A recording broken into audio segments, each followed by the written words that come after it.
देश के राज्य के सुदूर क्षेत्रों में, चाहे वो पलामू के महुआ टांड, चाहे सरंडा के जंगल में रहने वाली जो लकड़ी का गांठ बेचकर, जो सखुआ पत्ता बेचकर अपनी पढ़ाई कर रही थी, प्रतियोगिता परीक्षा चाहे जेपीसी हो चाहे जेसीसी सीजीएल की परीक्षा में जो अनियमितता हुई, उसके विरोध में आंदोलन, जो हमारा भारत का संविधान डॉक्टर भीमराव अंबेडकर जी के द्वारा और राष्ट्रपिता महात्मा गांधी के अहिंसक आंदोलन से प्रेरित होकर झारखंड के बच्चे आंदोलन कर रहे हैं। तो कल जिस तरह हेमंत सरकार के अधिकारी हमारे इन युवक बच्चे बच्चियों का हौसला तोड़ने के लिए, उनको दबाव डालने के लिए, आंदोलन खत्म करने के लिए जो दबाव डाल रहे थे, उसकी मैं कड़ी निंदा करता हूं और शासन के अधिकारी और पदाधिकारी को चेतावनी देना चाहता हूं। सत्ता आती और जाती है, अपनी कैरियर की चिंता करो। तुम आईएएस हो, आईपीएस हो, तुम अपनी कैरियर की चिंता करो। तुम्हारा कैरियर भारत सरकार है, गृह मंत्रालय। तुम्हारा कैरियर झारखंड की जनता है। झारखंड की जनता के टैक्स के पैसे से ही तुमको तनख्वाह और बंगला मिला हुआ और सिक्योरिटी गार्ड में। कभी मत बोलना किसी एक पार्टी झारखंड मुक्ति मोर्चा का राजनीतिक कार्यकर्ता बनके मैं पूरे राज्य के अधिकारियों को चेतावनी देना चाहता हूं। आपके मां बाप ने आपका पेट काट के आपको आईएएस आईपीएस बनाया ताकि संविधान में, प्रशासन में बैठे हुए लोग, चाहे सत्ता पक्ष हो चाहे विपक्ष हो, निष्पक्ष होकर आपको काम करने की जरूरत। और इस आंदोलन को भविष्य में और छेड़छाड़ करने की कोशिश मत करना, तो ईंट से ईंट झारखंड की जनता बजाएगी।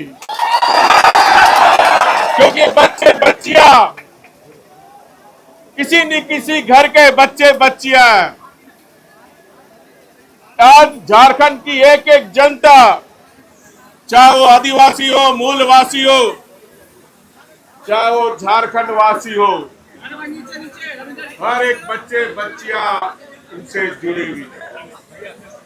और पूरा झारखंड का हर परिवार, जो झारखंड में 68 लाख परिवार है, वो 68 परिवार के बच्चे बच्चियों की भावना यहाँ जुड़ी है। इसलिए मैं पूरे झारखंड की 4 करोड़ जनता से अपील करना चाहता हूं कि आप तन मन धन से, जो विगत 6 वर्षों से, जब से कांग्रेस जेएमएम झारखंड की सरकार बनी है, तब से इनके भविष्यों के साथ खिलवाड़ करने, मैं भी, क्योंकि मैं छात्र की राजनीति में राजनीति नहीं करना चाहता और इसीलिए मैं स्पॉट पर आ भी नहीं रहा, क्योंकि छात्र के राजनीति छात्र को करनी देनी चाहिए। लेकिन जब ये घटना राष्ट्र टीवी के द्वारा, यूट्यूबर के द्वारा मुझे जानकारी हुई, तो मैं भी छात्र आंदोलन से ही मेरी जन्म हुआ। 1974 लोकनायक जयप्रकाश नारायण के अंदर आंदोलन, उस समय मैं आईएससी पे पढ़ रहा था। लोकनायक जेपी ने कहा कि परीक्षा नहीं देना छात्रों को, और हमने भी परीक्षा नहीं दी। फिर इमरजेंसी लगा, इमरजेंसी में गिरफ्तार था। तो मेरी राजनीतिक जन्म छात्र आंदोलन से ही है और इसलिए छात्र का आंदोलन का दर्द, पीड़ा मैं समझता हूं और इसीलिए मैं आज छात्र के आंदोलन को समर्थन देने के लिए आपके बीच आया। पॉलिटिकल बात इस मंच से मैं नहीं करूंगा, पॉलिटिकल बात मैं बाहर आके आपसे, मीडिया के साथियों से करूंगा। लेकिन मैं यहाँ सिर्फ इतना ही कहना चाहता हूँ छात्र का आंदोलन को पूरा झारखंड की 4 करोड़ जनता का समर्थन है। सत्ता में बैठे हुए लोग अहंकार में मत जीना। जो बैठाने जाता है वो उतारना भी जानता है। इसलिए लोकतंत्र में ये जो हमारी जनता है यही मालिक है। इसलिए मैं सरकार से अविलंब मांग करता हूं, छात्रों को धमकाना बंद करो। छात्रों की जो जायज मांग है, जेपीसी 14वीं जेपीसी पीटी परीक्षा रद्द हो, मामले को सीबीआई दो। दूसरा, जेपीसी पीटी से भी ज्यादा घोटाला, मैं बार बार इस बात को कहता हूं, ज्यादा घोटाला जेसीसी सीजीएल में घोटाला हुआ। और ये घोटाला कोई एक बार नहीं हुआ। जो एक बार हो गया, गलती, मनुष्य गलती होता है, उसको माफ किया जाए। लेकिन ये 6 वर्ष से 10 परीक्षा में ये घोटाला हुआ, नौकरियां बेची गई, हमारे भविष्य के बच्चे को बेचा गया। और सबसे दुखद बात यह है कि इसी सरकार की लापरवाही से उत्पाद सिपाही में हमारे 19 बच्चे बच्चियां असामयिक इनको मृत्यु हुई। लेकिन यहाँ की सरकार की नींद नहीं खुली। उनको 1 रुपये का मुआवजा देने का भी हिम्मत, इतनी संवेदना भी नहीं थी कि हमारे झारखंड के बच्चे बच्चियां सरकार की लापरवाही से कड़ी धूप में उनको दौड़ाया गया और 19 बच्चे को हमने झारखंड से खो दिया। इस मंच से मैं मांग करता हूं सरकार से कि जो हमारे 19 बच्चे परिवार को है, उनको 1-1 करोड़ रुपया मुआवजा दिया जाए।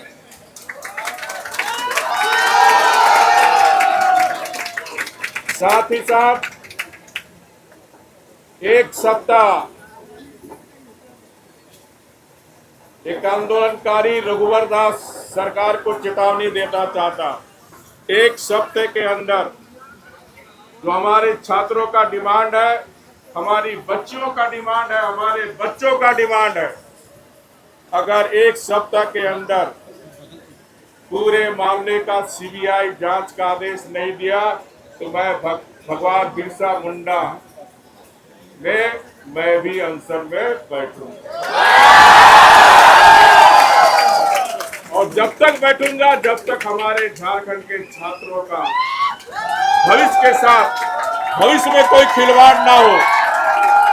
सरकार ऐसी प्रावधान करे, ऐसा कानून बनाए ताकि किसी तरह की कोई अनियमितता, चाहे वो जेपीसी की परीक्षा हो चाहे सीजीएल की परीक्षा हो, उसमें अनियमितता ना हो। क्योंकि यही बच्चे हमारे आने वाले झारखंड के, ये भविष्य हमारे बच्चे झारखंड के, उन बच्चे के भविष्य के साथ खिलवाड़ मत करो। आपके भी बच्चे बच्चियां, उनका भी चेहरा आप देखो। उसी तरह हमारे बच्चे बच्चियां अब देख रहे हैं किस तरह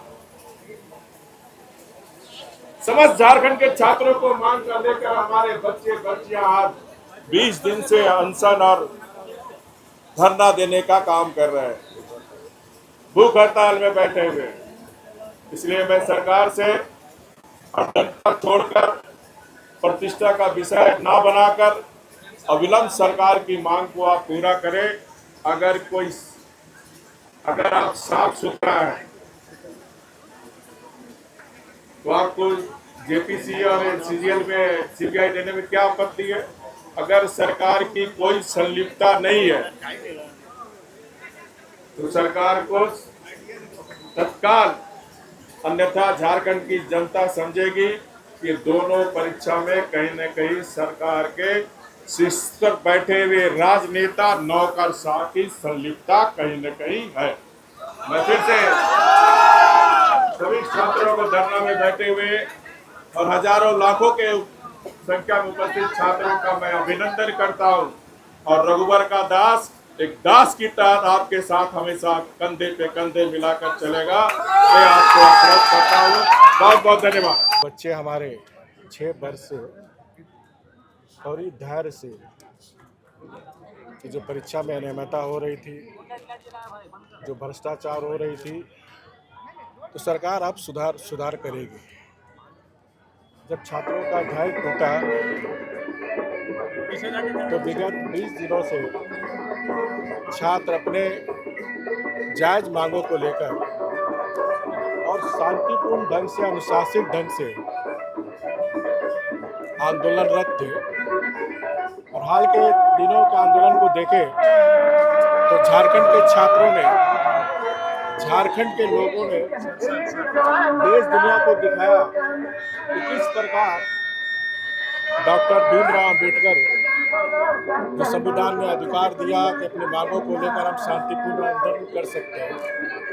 राष्ट्रपिता महात्मा गांधी ने कोई भी आंदोलन हिंसात्मक हो, उस मूल मंत्र को मानते हुए हमारे छात्र अनुशासित, कोई फूहड़पन नहीं, कोई गाली गलौज नहीं और आंदोलन और 10 मार्च को छात्रों ने विधानसभा में जो भी ऐतिहासिक था, राज गठन के बाद मैं भी काफ़ी आश्चर्यचकित था कि हमारे छात्र, झारखंड के बच्चे बच्चियां इतनी जागरूक है अपने भविष्य को लेकर, और ये राज्य के लिए मैं सुखद मानता हूँ।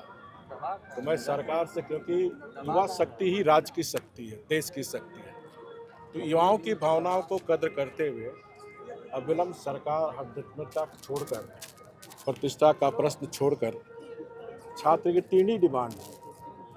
पहला डिमांड जेपीसी पीटी परीक्षा रद्द हो, सीबीआई से जांच हो। और मैं मानता हूं और हमारे छात्र भी मानते हैं कि जेपीसी से भी बड़ा घोटाला, क्योंकि जेपीसी में गस्टेड अफसर की खाली बहाली होती है, लेकिन झारखंड सीजीएल एग्ज़ाम में नन गस्टेड, जिसमें दरोगा, सिपाही, वनरक्षी, नर्स, अनेक तरह के पद की बहाली होती है, और 10 परीक्षा में अनियमितता और करप्शन हुआ, वो भी रद्द हो और सीबीआई की जांच हो। दूसरा, छात्रों का मांग है कि रिफॉर्म्स हो, ऐसा प्रावधान किया जाए ताकि भविष्य में किसी परीक्षा में किसी तरह की अनियमितता न हो। लेकिन आश्चर्य की बात है, इस सरकार में जो शामिल दल है, कांग्रेस पार्टी, आरजेडी, झारखंड मुक्ति मोर्चा, वामपंथी, एक तरफ लोकसभा में नेता प्रतिपक्ष और कांग्रेस के नेता राहुल गांधी देश भर में युवाओं को लेकर छाती पीट रहे हैं, वहीं दूसरी तरफ उसकी समर्थन से चलने वाली सरकार में छात्रों पर लाठीचार्ज हो रहा है। तो ये बच्चों के प्रति, युवाओं के प्रति और झारखंड के, खासकर झारखंड के युवाओं के प्रति और झारखंड विरोधी का चरित्र उजागर हो गया। आप सिर्फ ट्विटर में बयान देते हैं, तो झारखंड की जनता, झारखंड के छात्र कांग्रेस पार्टी से जानना चाहती है। उनके 4 मंत्री हैं। सबसे दुखद बात है कि उनके 4 मंत्री आज प्रेस कॉन्फ्रेंस भी की। एक मंत्री उसमें से कुछ दिन पहले आप सबने टीवी में चलाया भी था, अपनी सिर्फ सुरक्षा के लेकर डीजीपी को तो मुख्यमंत्री को पत्र लिखते थे, लेकिन बच्चों के लिए कभी भी सरकार को उन्होंने पत्र नहीं लिखा। एक तरफ जहां झारखंड सरकार के कांग्रेस के मंत्री के पेपर में बयान देते हैं कि जेपीसी में हेराफेरी हुई, इसकी जांच होनी चाहिए, तो अगर झारखंड के कांग्रेस पार्टी को भी देखें तो मेरी मांग होगी कि चारों मंत्री जो आज प्रेस कॉन्फ्रेंस किए, एक बार भी छात्रों पर जो लाठीचार्ज हुई उसकी निंदा नहीं की, बल्कि बच्चों पर लाठीचार्ज को जायज ठहराने का काम किया। तो आज झारखंड के छात्र, झारखंड की जनता अविलंब चारों मंत्री से इस्तीफा मांगती। साथ ही साथ कांग्रेस पार्टी के हमारे लोकसभा के नेता और कांग्रेस पार्टी राहुल गांधी में थोड़ी भी छात्रों के प्रति झारखंड की हमदर्दी होगी तो बिना देरी किए हुए सरकार से समर्थन वापस ले। और साथ ही साथ राहुल गांधी से ये भी मांग है कांग्रेस पार्टी से और झारखंड मुक्ति मोर्चा की सरकार से, पिछले 6 वर्षों में जो हमारे उत्पाद सिपाही में सरकार की लापरवाही के कारण कड़ी धूप में दौड़ाकर हमारे 19 बच्चे को आज सामयिक जिनकी मृत्यु हुई, तो राहुल गांधी तो दिल्ली में चले जाते हैं शहीद घाट, लेकिन झारखंड के बच्चे बच्चियां को राहुल गांधी नहीं दिखते। तो राहुल गांधी आकर यहाँ भी जिस तरह वहाँ परिवार से मिल रहे हैं, यहाँ भी पीड़ित परिवार जो हमारे बच्चे बच्चियां के परिवार है उनसे आकर मिले, 1-1 करोड़ रुपया दे, अन्यथा ये समझा जाएगा कि कांग्रेस पार्टी अपनी खोई हुई राजनीति जमीन को तराशने के लिए युवा को गुमराह कर उनकी भावना को उभार कर आप देश में अराजकता लाना चाहते हैं। सरकार से ड्राइविंग की आरोप लगती है बीजेपी पे। सरकार के लोग कहते हैं बीजेपी बैक से ड्राइविंग इसमें कर रही है। मेरा आरोप है भारतीय जनता पार्टी राजनीति नहीं करती, राजनीति कांग्रेस और झारखंड मुक्ति मोर्चा पार्टी कर रही है। आपको याद दिलाऊं कि छठी जेपीसी हमारे समय 2016 में पीटी परीक्षा का निकाला था, इसमें हिंदी और क्रमांक लेकर कुछ विवाद हुआ था। 2017 में पीटी परीक्षा भी हुआ और इस बीच यही हमारे माननीय मुख्यमंत्री हेमंत सोरेन जी, आपको भी याद होगा, कुछ छात्रों ने छात्रों को भड़काने का काम किया और हाईकोर्ट जाने का मामला। और आपको ये भी याद होगा उस समय विधानसभा में इन्होंने विधानसभा चलने नहीं दिया और कहा था कि हमारी सरकार बनाओ, युवाओं की सरकार बनाइए। हम आते साथ परीक्षा रद्द कर दी, रद्द नहीं हुई। और 2020 में हाईकोर्ट के निर्देश के बाद जब 2019 में हाईकोर्ट निर्देश दिए तब 2020 में नियुक्ति देने का काम किया। यहाँ राजनीति कौन कर रही है? देखिए, हम विपक्ष में हैं, हमारा धर्म है, चाहे छात्र आंदोलन हो, चाहे किसान आंदोलन हो, चाहे महिलाओं की आवाज़ हो, चाहे गरीब की आवाज़ हो, अगर कहीं भी आंदोलन होगा एक विपक्ष का धर्म बनता है। और हमें जनता ने इसीलिए विपक्ष की भूमिका दी है कि जब भी सरकार का मनमानी अगर युवा छात्र किसान पर होता है तो हम उसकी आवाज़ बनकर उसके साथ खड़ा रहें। तो ये झारखंड मुक्ति मोर्चा कांग्रेस जो जेपीसी और सीजीएल को कठपुतली बनाकर झारखंड के भविष्य के साथ जो खिलवाड़ करने का काम कर रहे हैं, झारखंड के छात्र कभी माफ इनको नहीं करेंगे। और जब तक झारखंड के छात्रों का मांग पूरा नहीं होगा, उनका अधिकार, उनका हक नहीं मिलेगा, भारतीय जनता पार्टी लड़ता रहेगा। Thank you. सर सीजीएल को लेकर सरकार का कहना है बहुत डिफिकल्ट है, हाईकोर्ट के आदेश पे सुप्रीम कोर्ट के वर्डिक्ट के अनुसार इसमें नियुक्तियां दी गई हैं। सरकार का ऐसा कहना है कि इसे रद्द करना बहुत डिफिकल्ट है। देखिए, अच्छा प्रश्न उठाया, तो मैं माननीय मुख्यमंत्री से पूछना चाहता हूँ, आपने सुप्रीम कोर्ट का आदेश माने 4 डीजीपी सुप्रीम कोर्ट का अवहेलना कर बने आपने नियुक्त किया कि नहीं? और सुप्रीम कोर्ट हाई कोर्ट में कहाँ आपका रोक लगा हुआ है? क्या सरकार अपील में नहीं जा सकती हाई कोर्ट सुप्रीम कोर्ट? एक तरफ आप सुप्रीम कोर्ट का अवहेलना करके 4 डीजीपी नियुक्त कर रहे हैं, यहाँ आपको अधिकार नहीं है। ये बहानाबाजी नहीं चलेगी, क्योंकि जितनी नियुक्ति हुई है उसमें सीओ से लेकर बड़े बड़े नौकरशाह के लोग, आप इस जेपीसी को देखिए, आपका पूर्व डीजीपी था ना, क्यों रिजाइन दिया? हमारे जेसीसी सीजीएल में हमारी सरकार के समय सुधीर त्रिपाठी को हमने बनाया था चेयरमैन। उसको सीओ से उनके सलाहकार उनको जाके बोले कि आप रिजाइन दे दो 3 महीना पहले। तो उन्होंने कहा क्यों रिजाइन देंगे, रिजाइन नहीं दिया। 3 महीने बाद रिजाइन दिया, आज भी प्रभारी में नियुक्त है। आज तक जेसीसी का लोग नियुक्त नहीं कर पाया। सीधे इसमें इस घोटाले में जेसीसीएल सीजीएल के सीधे सीएमओ फंसे हुए, बड़े बड़े नौकर साहब, बड़े बड़े राजनेता के लोग। FRP pressure vessels are made using fiber reinforced plastic, a powerful combination of high strength glass fibers and corrosion resistant resin. At Duraplast, we manufacture these vessels using advanced filament winding technology. Layer by layer, resin coated glass fibers are precisely wound over a rotating mold, creating a structure that is lightweight, high strength, and built to handle pressure. The result? Superior corrosion resistance, longer lifespan, lower maintenance costs for industries that demand performance without compromise. For customized FRP pressure vessel solutions,